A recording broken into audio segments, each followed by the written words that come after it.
Peru and Bolivia, 2005, Part 10, Santa Cruz, Samaipata, El Fuerte.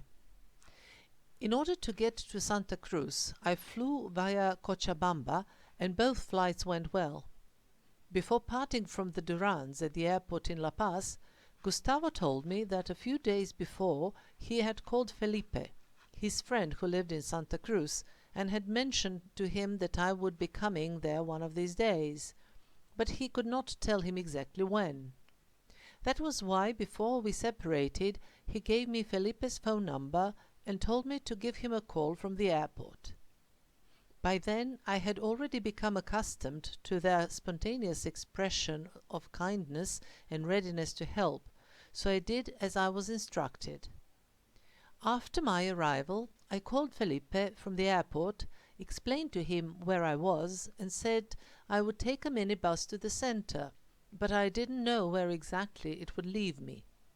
Felipe told me to stay where I was, and he would come to collect me. These people here were truly indescribably amazing. Thus Felipe fetched me, and then we went to his home, where we chatted until 2 a.m. The next day I slept slightly longer, but when I got up I also met Uncle Mario, Felipe's dad, and we all had breakfast together. Afterwards the three of us went to the center of the city to have a walk there. Santa Cruz is situated in the tropical part of Bolivia. This entire region is predominantly flat, and it is the rich part of the country. There is oil and gas, along with the production of soybeans and other crops. Because of the huge discrepancy in wealth and economic development, these tropical east parts of Bolivia want to secede from the mountainous, poorer parts. In popular culture, this area is important because it was precisely in this department, some 300 kilometers from Santa Cruz, in the village of La Higuera, that Che Guevara was killed. With my hosts, I went to the river Pirai and the recreational area that is in its proximity, where we also had lunch. The broad riverbed of the Pirai was mostly dry, barren, and only a narrow stream of water flowed along it, but I was told that sometime in the 1980s it flooded over a half of Santa Cruz. I thoroughly enjoyed my company, but was also glad when we went back home for the afternoon rest. Afterwards, Felipe and I went to the zoo, recommended to me by Virginia from Lima. There were a lot of Latin American animals, and it was all interesting to see, provided one loves to see animals behind bars or wires. I was particularly happy to see jaguars, and they were really beautiful, but I was appalled when I saw how visitors fed the animals at large. They offered them not only popcorns and other inappropriate food, but also plastic glasses and bottles with some chemical bright pink juice. Horrible. Following the visit to the zoo, we went back home, and first we watched an excellent Brazilian film. After that, Felipe and I started to chat again, but this time only until midnight. It was interesting that he told me he knew Gustavo from school when Felipe lived in La Paz. Felipe and his father are from Chile, and when Uncle Mario got a job in La Paz, Felipe followed him there as a child, and everything went well at the time. Later they moved to Santa Cruz, and that's when Felipe started to have health problems when going to high altitudes, so he actually avoided it. He told me that it is only the third generation living at high altitudes that becomes fully acclimatized to living under these specific conditions. The next day I got up early in order to go to Samaipata and El Fuerte. First I took a taxi to get to the point from which trufis leave for Samaipata. By the way, a trufi is a local name for line taxi. These group taxis covered the distance of some 150 kilometers at a very low price. It was at the time a little over $3 per person, but one needs to wait until the car is full, meaning 4 passengers. As I was unfamiliar with the local customs, I first sat and waited patiently, but after a while I gave up the waiting and offered to pay for the missing person, which meant that I had to pay some $6.50 for a 150-kilometer ride. The landscapes we went through were very pretty. As opposed to those at high altitudes from which I came down, there were lots of trees here. Still, what has kept in my memory the most from this ride is the car itself. I sat in the back while behind the driver, and as I looked to the front, I realized after a while that there was something wrong there.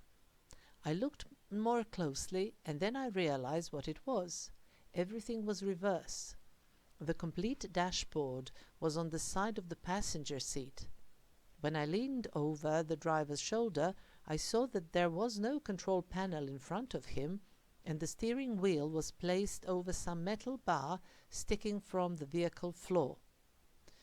I voiced my puzzlement, and then it was explained to me that they import second-hand, cheap cars from Japan, but as cars are driven on the left-hand side in Japan, everything in the car is adapted appropriately. When the vehicles are brought to Bolivia, they simply leave the dashboard where it is, on the right-hand side, and move the pedals and the steering wheel to the left-hand side, where the driver's seat is. The trophy brought me to the town of Samaipata, but my true destination was the archaeological site El Fuerte. It is interesting that a local taxi charged me more to take me to El Fuerte, which was less than 10 kilometers away, than what I paid to the trophy driver for 2 people. El Fuerte means a fortress in Spanish. It is in fact a rock, an exposed top of a hill. It is the only one of the surrounding hills that has this stone bald patch, so to speak. If looked from above, the rock is around 160 meters by 40 meters. It is not known at all which pre-Inca civilization used this site as its sacred ground, but the rock is completely carved and covered in reliefs. There are geometric patterns, stairs, terraces, and niches, as well as 2 completely parallel lines on the very top. Since here, like in a number of other places I visited during my journey, it is not known what it realistically was all about, there is a theory that this was the landing strip for the UFOs.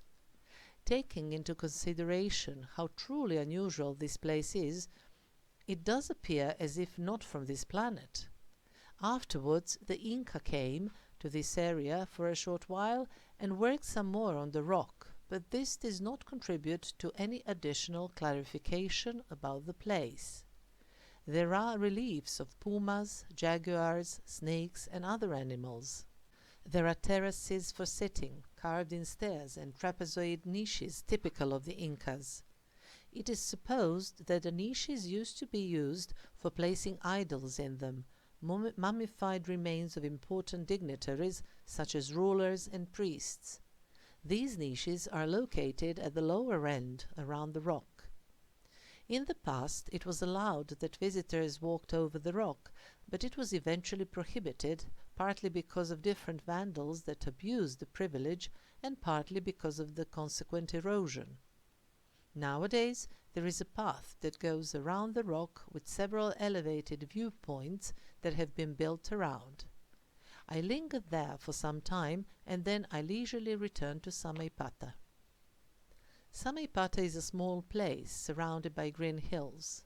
It is very cute and picturesque, but there is not too much on offer. I first went to an internet cafe and then to a market to buy some fruit.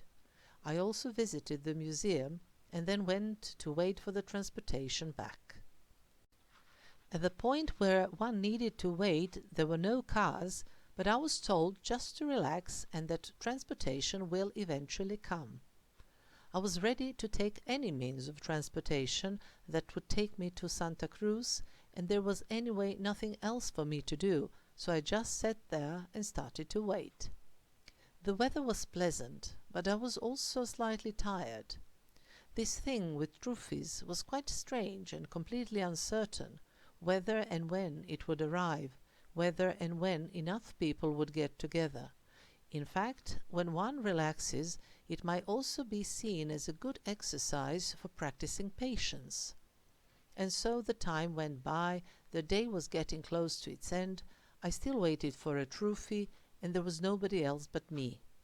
When it eventually did appear, I immediately offered to pay the full price in order to be taken back to Santa Cruz. And so I was. The next day was completely relaxed. I strolled downtown, booked a hotel in Sucre for the following day, but also bought a small silver pendant with Bolivianite, that is ametrine, that is extracted somewhere in this area. I decided to walk back home, and there I found Felipe and his young apprentice. Namely, Felipe had a workshop at his home and made beautiful metal furniture with mosaics created using small pieces of ceramic tiles. I watched the two of them work, and we chatted and had good time. It was most enjoyable, and afterwards I sat down to make plans for the rest of my trip and see how I could distribute my time.